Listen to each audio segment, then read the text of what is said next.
Bonjour chers internautes, salaamaaleykum wa rahmatullah ñu mbokku internet yi ñu ngi leen di nuyu ku nekk sa tur ak sa sant. C'est monsieur Saroné, représentant de AJ Immobilier. AJ Immobilier di entreprise immobilière bu nekk au niveau des cités Fadia, plus précisément sur la corniche en face terrain Nicolas. AJ Immobilier di yëngu lépp lu jëm si immobilier maanaam si mbirum tabax mbirum jënd ak jaay suuf ak mbirum construction. Comme on a l'habitude de le faire dans nos vidéos précédentes, on a l'habitude de postuler des vidéos pour waxtaan ak suñu mbokk internet yi si ponk yu jëm si mbirum immobilier. Tey nag lu ñu bëgg a waxtaanee mu xaw a nekk point boo xamante ni fan yi je crois que moom moo xaw a indi tuuti polémique si biir dëkk bi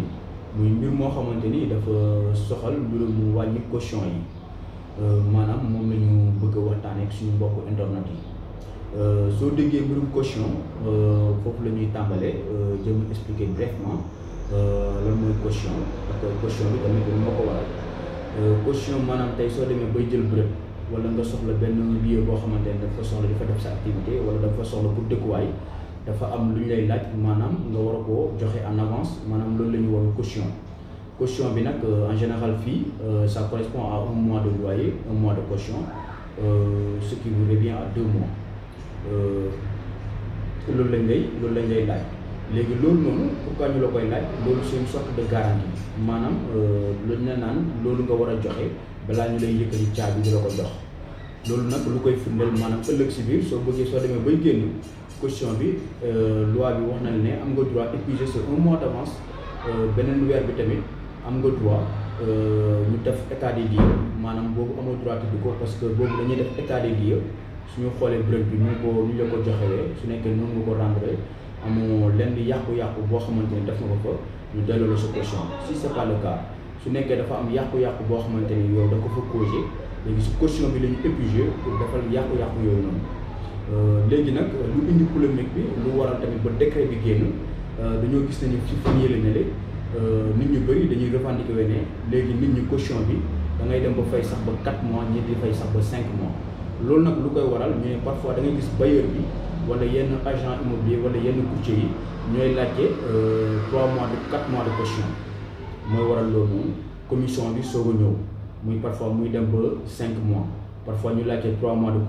caution après commission bi mooy waral muy def ba 4 mois. Loolu tamit indi woon tamit benn polémique ci dëkk bi moo taxoon état bi jël ndogal génne décret bi nii ne léegi caution warul dépasser 2 mois maanaam 1 mois d'avance ak 1 mois de caution. Ku joxee plus de 2 mois loolu wala ku la ko exiger muy bailleur bi wala muy agent immobilier wala muy courtier bi dañ la ne mën nga ko dénoncer yoon teg ko loxo est-ce que vous voyez wala teg ko ay daan. C'est la raison pour laquelle moo xamante mu doon mbir moo xamante ni mu tënk ñu ñëpp ñu war a sukkandikoo ci loi boobu noonu. Léegi nag lu indi polémique bi maanaam dañoo ne. Léegi yow agent immobilier bi yow mi yor agence immobilière wala yow courtier bi léegi sur caution boobu noonu peut-être am na ñu ko comprendre wala am na ñu ko comprendre léegi pour xaw a leeral tuuti foofu noonu loi bi dafa ne yow locataire bi sooy dugg am nga droit sa caution bi warul dépasser 2 mois mais ça ne veut pas dire que su nekkee agence la luye wala su nekkee tamit courtier moo la indi amoo droit di ko jox commission. Léegi commission courtier boobu noonu wala commission agence boobu noonu en général dañ koy évaluer à 1 mois de loyer mais du doon nekkul loo xamante ni loi da ko fixé ne lii nga war a joxe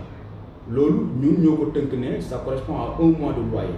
Léegi ce qui correspond à 1 mois de loyer ça peut se négocier maanaam yow locataire bi wala yow locataire bi ak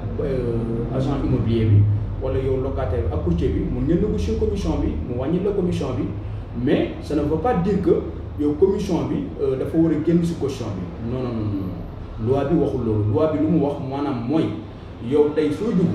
joxel sa 1 mois d'avance ak sa 1 mois de caution. Est-ce que vous voyez bés boo demee bay génn am nga droit épuiser sa 1 mois d'avance 1 mois de caution bi dañuy def état des lieux su nekkee bërëb bi amoo lenn loo fa yàq amoo lenn loo fa transformé ñu delloo la sa caution. Est-ce que vous voyez commission bi su nekkee agence moo la loué wala su nekkee courtier moo la fa indil am nga droit jox ko commission léegi nag commission bi yéenay xool nu ngeen koy tënkee yéen ñaar si diggante locataire bi ak ku la loué ngeen xool nu ngeen di tënkee seen commission waaw loolu la état bi loolu la loi bi santaane te loolu la loi bi wax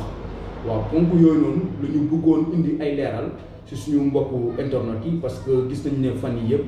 xaw na jur yenn polémique si dëkk bi waaw ñu doonoon ay leeral yoo xamante ni c'est juste ñu waxtaane ko suñu mbokku internet yi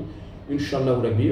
dinañu fas yéene def ay vidéo yoo xamante ni lu jëm si mbirum immobilier pour waxtaan si ay points yu gën a bëri yu soxal mbirum immobilier ok merci beaucoup.